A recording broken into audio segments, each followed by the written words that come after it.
Hello అండి, అందరికీ welcome back to our channel. ఇదైతే బుధవారం వ్లాగ్ అండి. ఆ రోజు మార్కెట్ ఉంటే ఇంకా మార్కెట్ కూరగాయల కోసం అయితే వెళ్తూ ఉన్నాము అందరము. ఇంకా అందరం కలిసి వెళ్ళాము. మా తమ్ముడు కూడా వచ్చాడు కదా, వాడు కూడా వచ్చాడు, మా అవ్వ అందరం వెళ్ళాము. ఇంకా అన్నీ తీసుకుంటున్నాం. వారానికి సరిపడా మొత్తం తీసేసుకోవాలి.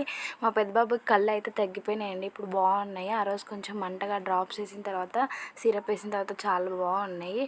ఇంకా కూరగాయలు అన్నీ తీసుకొస్తున్నాం. లగేజ్ మాత్రం మా తమ్ముడే మోస్తున్నాడు. తమ్ముళ్ళు ఉంటే అంతే కదా, అక్కలకు బరువు కాకుండా చూసుకుంటారు. అలా ఇంకా మా తమ్ముడు బరువు కాకుండా చూసుకుంటాడు. ఇంకా ఆ రోజు నైట్లోకి అయితే క్యారెట్ కర్రీ, కొంచెం పప్పు ఉంది పొద్దున, దాంట్లో క్యారెట్ చేస్తున్నాను. ఇంకా రైస్ పెట్టేశాను. ఇక్కడ మా తమ్ముడు ఇంకా పిల్లల్ని ఆడిపిస్తున్నాడు. ఇంకా మా తమ్ముడు చుట్టూ ఏముంటారు పిల్లలంతా మామ మామ అనుకుంటూ, వాడు బాగా ఆడిపిస్తాడు. ఇక్కడ చూడండి 11 అవుతుంది. పిల్లలకి మాత్రం ఆ రోజు ఇద్దరు నిద్రపోలేదండి. 12 అయింది పడుకునేసరికి. నిద్ర రావట్లేదంట. నిద్ర వస్తుందా అంటే రావట్లేదు నాకు, నేను పడుకోనని అట్లనే ఉంటున్నారండి. మా చిన్నోడు ఇంకా వాడు లేస్తుంటే వీడు కూడా లేసే ఉంటాడు. ఇదండి ఇవాళ బ్లాగ్. వీడియో నచ్చితే ప్లీజ్